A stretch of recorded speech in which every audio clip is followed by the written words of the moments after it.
اور مفتی صاحب میں پرسنلی ایسے لوگوں کو جانتی ہوں جی جو ہاں۔ کہ مسجد میں اعتکاف کرنے گئے ہیں اور ڈیلی کی رپورٹ جو ہے نا، ہاں بھائی کیا ہو رہا ہے، ارے بھائی آپ اعتکاف میں تھے. اس موبائل کو اگر آپ 10 دن کے لیے چھوڑ دیں گے تو آپ کو موت نہیں آ جائے گی، آپ کی زندگی کا جو معاملہ ہے وہ متاثر نہیں ہوگا. صحیح.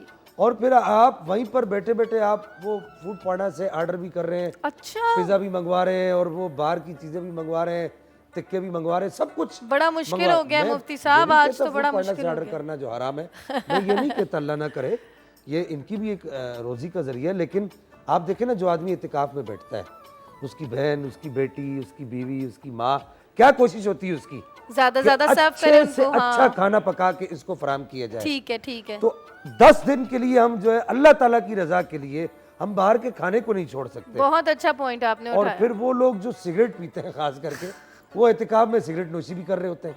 تو یہ اعتکاف تو نہ ہوا، یہ تو آپ کی وہ ایک عام زندگی ہوئی. بس آپ نے جو ہے وہ اچھا اسی طرح سگریٹ کے حوالے سے میں آپ سے ذرا سوال کروں گی، یہ تفصیلی بعد میں. یہ بڑا ایک اہم سوال ہے کیونکہ افطاری کے بعد سب سے پہلے ہم دیکھتے ہیں کہ سارے لڑکے جو ہیں وہ گھر سے باہر ہو جاتے ہیں، پتہ چلتا ہے باہر ایک پوری گیدرنگ لگی ہوئی ہے. ہاں جی، وہ جماعت سے نماز پڑھنے جا رہا ہوں، کوئی کیا بہانا کیا بہانا ہے. اچھا آپا، تبدیلی کے حوالے سے مفتی صاحب نے بات کری، تو کتنا ضروری ہے کہ ہم رمضان المبارک میں جو چیزیں سیکھتے ہیں یا جو صبر کرتے ہیں، اس کو ہم بعد میں بھی اپنی زندگی میں اسٹے کروائیں. وہ تبدیلی رہتی نہیں ہے آپا. بالکل. اس سے پہلے میں یہ بات وضاحت کر دوں کہ اعتکاف کے حوالے سے بات ہو رہی ہے. حضور نبی کریم صلی اللہ علیہ وآلہ وسلم اعلان رسالت سے پہلے غار حرا کی پہاڑ کی بلندیوں میں خلوت نشین ہوا کرتے تھے، تخلیہ نشین ہوا کرتے تھے. اور وہ جو خلوت نشینی اور تخلیہ ہوا کرتا تھا وہ ان کے اندر تضرع کی کیفیت کو پیدا کر دیا کرتا تھا، گریہ وزاری کی کیفیت کو پیدا کر دیا کرتا تھا. یہی وجہ ہے کہ حضور نبی کریم صلی اللہ علیہ وآلہ وسلم نے اعلان رسالت سے پہلے کئی مہینوں پہلے بلکہ کئی سالوں پہلے سے انہوں نے اس خلوت نشینی، اس تخلیہ کی عبادت کا آغاز کر دیا تھا. کیا اعتکاف وہی تخلیہ ہے؟ ہم کہہ سکتے ہیں کہ اعتکاف میں انسان اللہ سے جڑتا ہے اور دنیا سے رشتہ کو توڑ لیا کرتا ہے.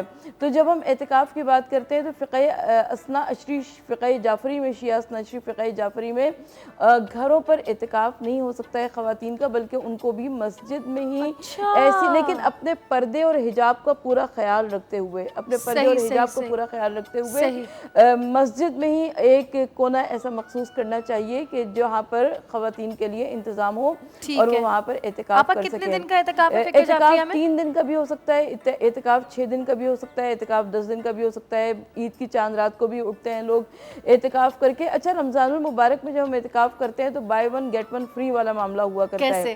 یعنی اعتکاف تو اعتکاف ہے ہی ہے، لیکن کیونکہ اعتکاف کے لیے شرط روزے کی ہے تو ہم یہاں پر واجب روزہ اپنا رکھتے ہیں ماہ رمضان المبارک میں، تو وہ اعتکاف کی شرائط میں وہ یہ روزہ بھی پورا اتر جاتا ہے.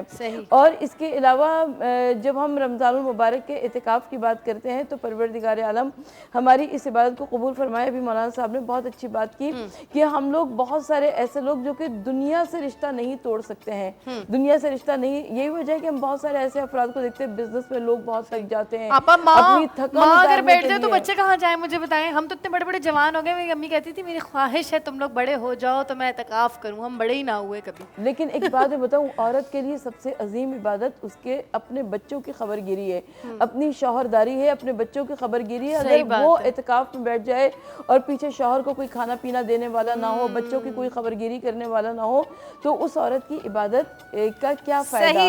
تو عورت کو پروردگار جس طرح مرد کے لیے کسب معاش عبادت قرار پایا، وہ اگر اس کا حلال کمانے کے لیے نکلتا ہے تو وہ اس کے لیے عبادت قرار پایا. بالکل ایسے ہی عورت جب اپنے گھر کے کاموں میں مصروف ہوتی ہے، اپنے شوہر کے کاموں میں مصروف ہوتی ہے، اپنی بچی شوہرداری اور گھرداری میں مصروف ہوتی ہے، تو وہ گویا کہ عبادت الہی کو سر انجام دے رہی ہوتی ہے، تو وہ عبادت کر رہی ہوتی ہے. تو مجھے اور آپ کو اعتکاف کے حوالے سے جب بات کرنی چاہیے تو اس میں کوشش یہ کریں کہ ہم ماہ رمضان المبارک میں زیادہ سے زیادہ عبادت الہی کو سر انجام دیں تاکہ ہم خدا کی خوشنودی کو زیادہ سے زیادہ حاصل کر سکیں. بالکل بالکل ایسا ہی. ایسا ایک پرسنل سوال کروں مفتی صاحب، ہر رمضان کے جانے کے بعد نا مجھے لگتا ہے کہ جو اللہ تعالیٰ کا حق ہے نا وہ میں ادا نہیں کر پائی. مطلب مجھے ایک شرمندگی کی کیفیت ہوتی ہے رمضان کے اینڈ میں کہ میں نہیں کر پائی اتنی عبادت جو میں جتنی میں کرنا چاہتی تھی، اور چیزیں اتنی زیادہ ہوتی ہیں، دنیا مفتی صاحب کھینچ لیتی ہے.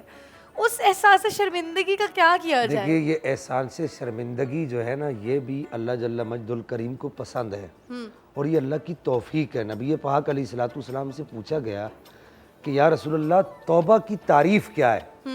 تو آپ علیہ الصلوۃ والسلام نے ارشاد فرمایا ان ندم التوبہ، کہ جو تجھے ندامت، جو تیرے دل میں ایک ٹھیس اٹھتی ہے نا اور تیرے دل میں ایک شرمندگی اور ایک خوف اور ایک لجاجت کی جو کیفیت پیدا ہوتی ہے وہ توبہ ہے.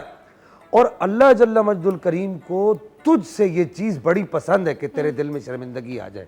اچھا یہ ایک اچھی علامت ہے کہ اگر رمضان کے جانے کے بعد یا کسی مقدس اور متبرک دن کے جانے کے بعد ہمارے دل میں یہ بات پیدا ہوتی ہے کہ میں اس طرح نہیں کر سکا، یہ اچھی علامت ہے. اس کے برعکس بہت سارے لوگ ایسے بھی ہیں جنہوں نے پورے رمضان میں کوئی روزہ نہیں رکھا، کوئی عبادت نہیں کی اور وہ ڈھیٹ بن کے بیٹھے ہوئے ہیں، وہ کہہ رہے ہیں جو ہوگی دیکھی جائے گی، جو ہوگی دیکھی جائے گی.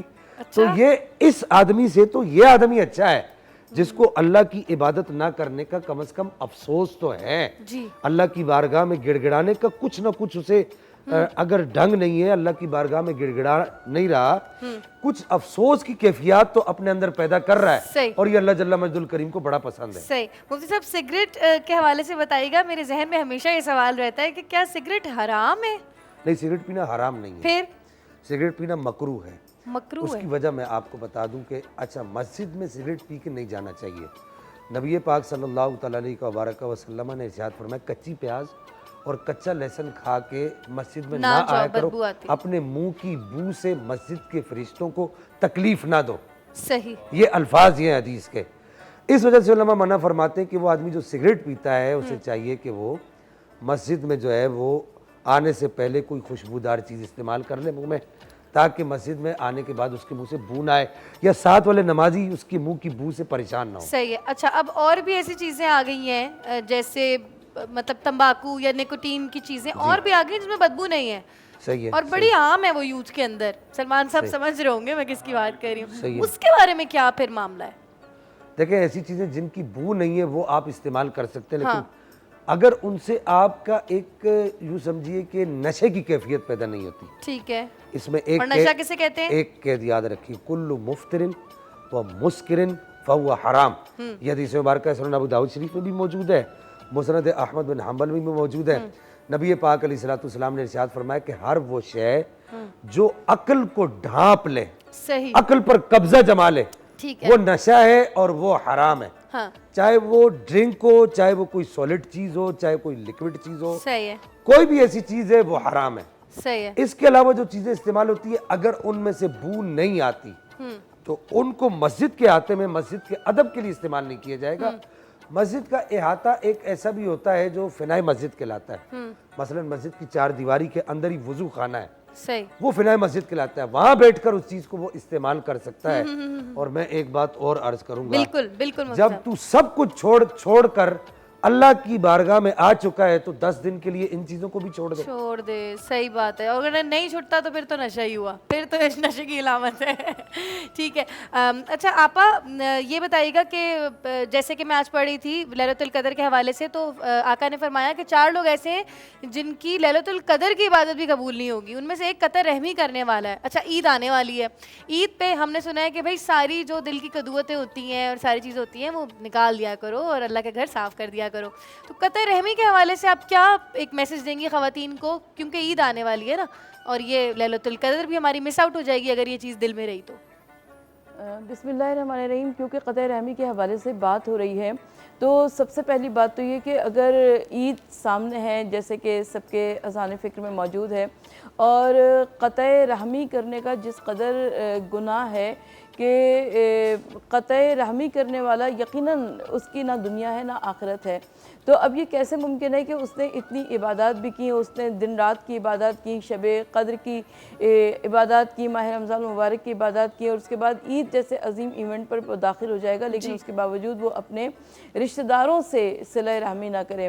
عید کیا چیز ہے؟ حضرت علی فرماتے ہیں کہ وہ ہر وہ دن جو کہ اللہ کی معیست میں نہ گزرے، یعنی گناہ میں نہ گزرے، وہ دن عید کا دن ہے. سبحان اللہ. یعنی اگر ہم عید کے دن بھی گناہ کرتے رہے تو اس کا مطلب یہ کہ وہ دن عید کا نہیں ہوگا. ہم بہت سارے ایسے لوگوں کو دیکھتے ہیں کہ نہ وہ نماز پڑھتے نہ وہ روزہ رکھتے, لیکن اس کے باوجود وہ عید کے کپڑے بڑے شوق سے بناتے ہیں, وہ عید بڑے اہتمام سے یہی آ مناتے رہی ہیں. تھی میں. تو سب سے پہلی بات تو یہ کہ اگر ہمیں اپنے آپ کو گناہوں سے محفوظ رکھنا چاہیے, گناہوں سے بچانا چاہیے, اور اپنی زندگی کو ویسی بنا لینا چاہیے جیسے کہ اللہ رب العزت چاہتا ہے. بالکل بالکل آپا ایسا ہی ہے. اور بہت خوبصورت بات آپا نے فرمائی کہ ہر وہ دن جس میں ایک مومن گناہ نہ کرے وہ عید ہی ہے. اچھا بات عید پہ آ ہی گئی ہے تو عید کے حوالے سے مزید بھی گفتگو کریں گے ثروت آپا سے. چھوٹی سی بریک پہ جاتے ہیں, واپس آئیں گے برکت رمضان میں.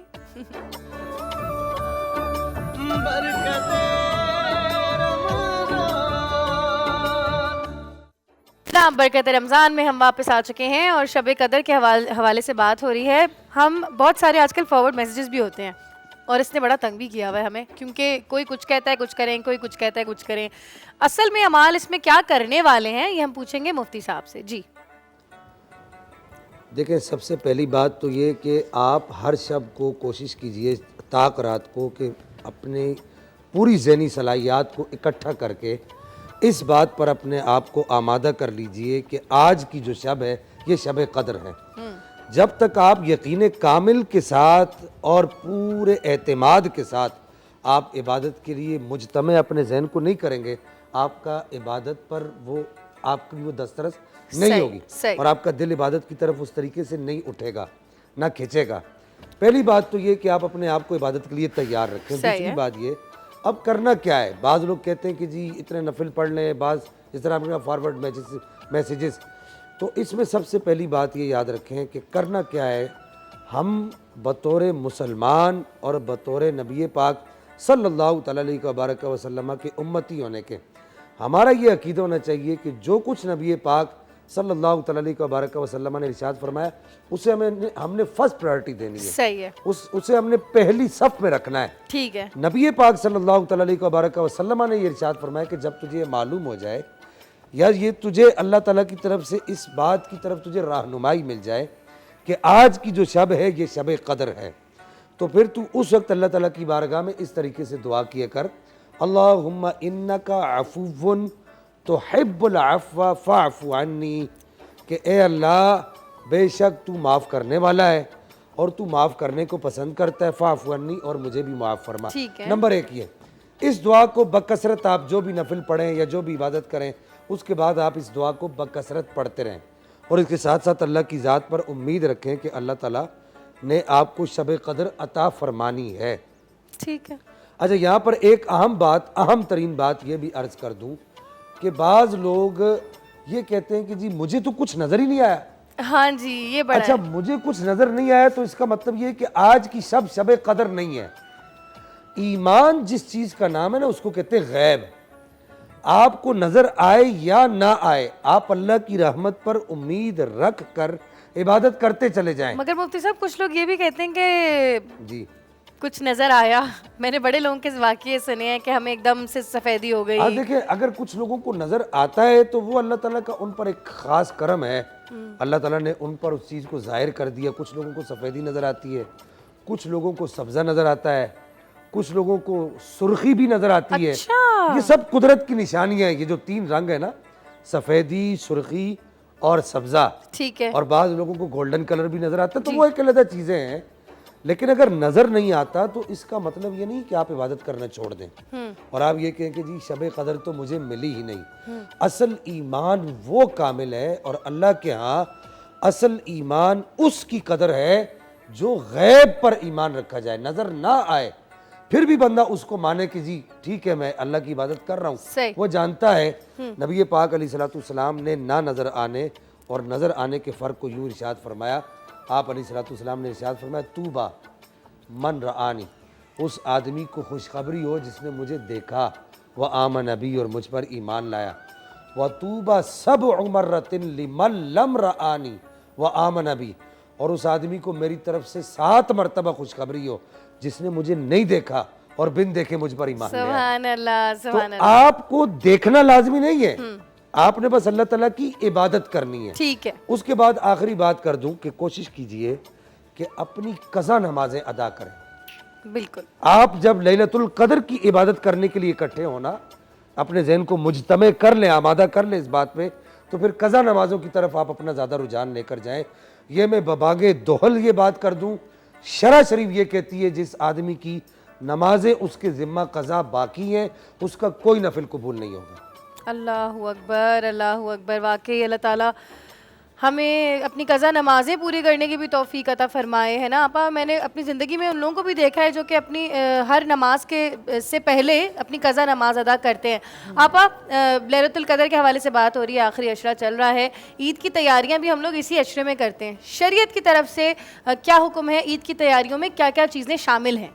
اچھا, عید کی تیاریوں میں سب سے پہلی بات ہے کہ میں نے مولا متقیان کا وہ قول آپ کے سامنے دہرایا کہ ہر عید وہ دن عید کا دن اس میں انسان نے گناہ کا ارتکاب نہ کیا ہو. تو سب سے پہلی بات تو یہ کہ کوئی عید اچانک تو آئی نہیں ہے. ہم کو پتہ ہے کہ 30 دن کے روزے ہوں گے, روزے کے بعد عید آئے گی, شوال کا مہینہ شروع ہوگا, رجب سے ہی پتہ ہے کہ اب رجب سے معاملہ پتہ شروع ہے. مجھے حیرانی یہ ہوتی ہے کہ لوگ بازاروں میں پھر رہے ہوتے ہیں, نمازوں کا وقت گزر رہا ہوتا ہے, اذان کا وقت, اذانیں ہو رہی ہوتی ہیں, ان کو کوئی فکر ہی نہیں ہوتی, اور نہ جانے وہ بازار کی دوستی جو ہے وہ کس قدر انسان کو غافل کر دیتی ہے, ان کے ذہن کو کس قدر پریشان کر دیتی ہے کہ وہ ان کو احساس ہی نہیں ہوتا ہے کہ یہ کتنے, جس طرح انسان کے ہاتھوں سے ریت پھسل رہی ہوتی ہے نا, اس طریقے سے اس کا یہ قیمتی وقت گزر رہا ہے. اور سب سے بڑی بات یہ کہ عید کی تیاریوں میں نہ اچھا کھانے پر کوئی پابندی ہے, نہ اچھا پہننے پر کوئی پابندی ہے, کسی چیز پہ کوئی پابندی نہیں, لیکن اپنی حدود میں رہ کر کیجئے. آپ اپنے ساتھ غریبوں کا بھی خیال کیجئے, ان کے ساتھ بھی حسن سلوک کیجئے, اور اس کے ساتھ میں اپنے واجبات کو ادا کرتے ہوئے آپ اپنی خوشیاں منائیے, اور ایسے خوشیاں منائیے کہ اس میں کوئی گناہ کا کام نہ ہو. بالکل آپا. اچھا, ہم عموماً عید کے دنوں میں دعوتیں بھی ہو رہی ہوتی ہیں, اور جب کھانا کھلانے کی بات آتی ہے تو میرے ذہن میں ہمیشہ ایک سوال اٹھتا ہے کہ کھانا کھلانا اللہ کو ان اعمال میں سے ہے جو اللہ تعالیٰ کو سب سے زیادہ پسند ہے نا, اور یہ ہمارے ہاشمی خاندان کا بھی یہی سلسلہ رہا تھا.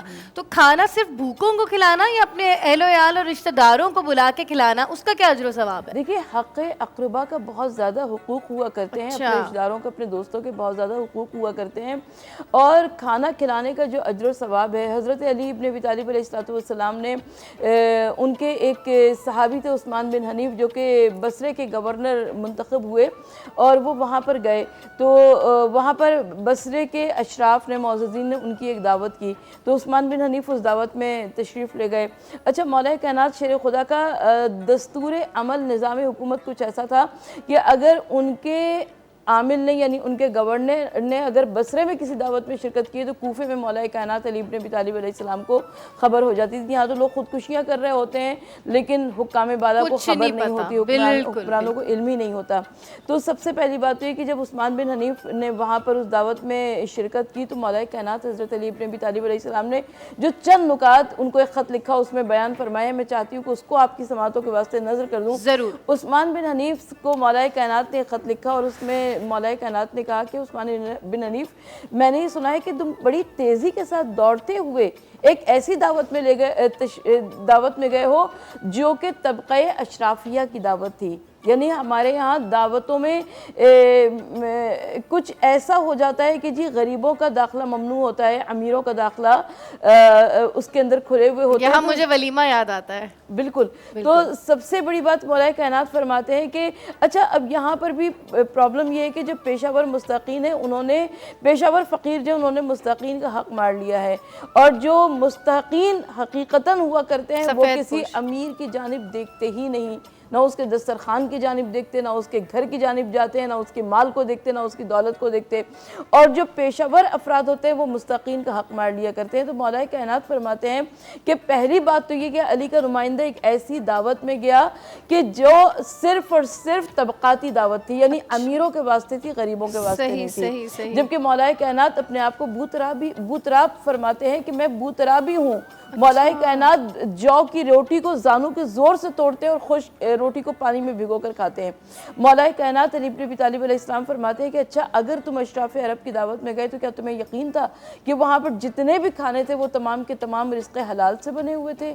دیکھیں یہ بہت اہم نقطہ ہے، اس لیے کہ میں اور آپ ہمیں جہاں پہ دسترخوان لگتا ہے ہم بیٹھ کے کھا لیا کرتے ہیں، ہم کبھی سوچتے ہی نہیں کہ یہ کھانا حرام ہے یا حلال ہے، یا نمازی کے ہاتھ کا بھی نمازی کے ہاتھ کا ہے کھانا یا نہیں کھانا ہے. لیکن مولا کائنات فرماتے ہیں، اور اس کے علاوہ علی ابن ابی طالب علیہ السلام فرماتے ہیں کہ مجھے معلوم ہے کہ تم علی جیسی زندگی نہیں گزار سکتے. تم میں سے کون ایسا ہے کہ جو کہ یہ دعویٰ کرے کہ وہ علی جیسا لیونگ اسٹائل گزار سکتا ہے؟ صحیح. لیکن کیا تم علی کی مدد بھی نہیں کر سکتے؟ مولا کائنات کی مدد کرنا یہ ہے. مولا کائنات خود فرماتے ہیں کہ تقوی اختیار کرو، گناہوں سے ڈرتے رہو، یہ علی کی مدد کرنے کے برابر ہے. جابر ابن جعفی جب آئے اپنے وطن کوفے سے امام محمد باقر علیہ السلام ملاقات کے لیے اور کہا کہ میں اپنے وطن کوفے واپس جا رہا ہوں، تو امام محمد باقر علیہ السلام نے کہا کہ جب اپنے وطن کوفے جانا تو ہمارے چاہنے والوں کو ہمارا سلام کہہ دینا. مولا کا کوئی قول بھی زمانے کا محتاج نہیں ہوا کرتا ہے، لہٰذا ہمیں وعلیکم السلام کہنا چاہیے کہ امام نے ہمیں سلام کہا. اور اس کے بعد مولا نے فرمایا کہ دیکھو ہماری کوئی ویسی رشتہ داری خدا سے نہیں ہے جیسی کہ تم انسانوں کی آپس میں ایک دوسرے کے درمیان میں ہوا کرتی ہے. کہیں ایسا نہ ہو کہ کل ہم حق شفاعت رکھتے ہوئے تمہاری شفاعت سے مجبور ہو جائیں. لہٰذا معصومین فرماتے ہیں کہ تمہاری شفاعت کا وعدہ ہم کرتے ہیں، لیکن اپنی برزخ کا انتظام تم خود کر کے آؤ. برزخ کے عذاب کو، برزخ کی مشکلات کو، برزخ کی منزلوں کو اگر ہم بھولے ہوئے ہیں تو یہ ہماری بہت بڑی غلطی ہے. برزخ کا پورا جو معاملہ ہے ہمارا، اس کے اوپر ہم پوری نشریات کریں گے آپ، اور اس سے ہم بڑا کچھ سیکھیں گے کہ انسان کے مرنے کے بعد جب روح جسم سے نکل جاتی ہے تو پھر اس کے ساتھ کیا کیا چیزیں پیش آتی ہیں اور پھر برزخ کے تک وہ کیسے پہنچتا ہے. اچھا سلمان صاحب، آپ سے گزارش ہے کہ جو ہے وہ نذرانہ عقیدت پیش کر دیجیے آقا پاک صلی اللہ علیہ وسلم کے لیے. بسم اللہ کیجیے.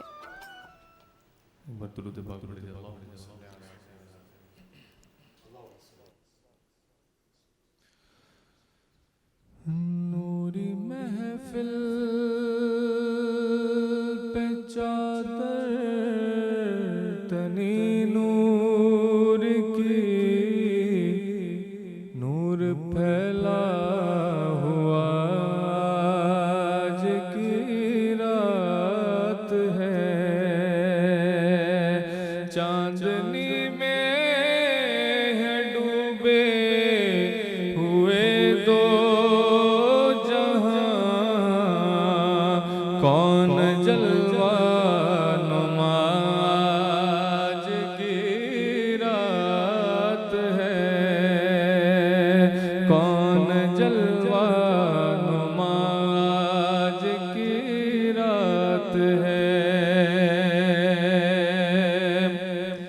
فرش پر دھوم ہے، عرش پر دھوم ہے، بد نصیبی ہے اس کی جو محروم ہے. پھر ملے گی یہ شب کسی کو معلوم ہے. عام لطف خدا آج کی رات ہے، عام لطف خدا آج کی رات ہے. ابر رحمت ہے محفل پہ چھائے ہوئے، آسمان سے ملائک ہیں آئے ہوئے. خود محمد ہے تشریف لائے ہوئے، خود محمد ہے تشریف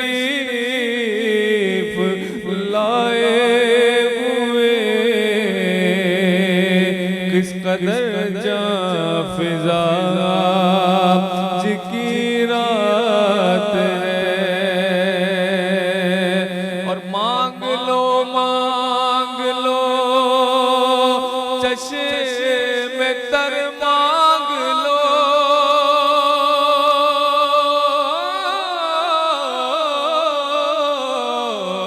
مانگ لو، مانگ لو چشم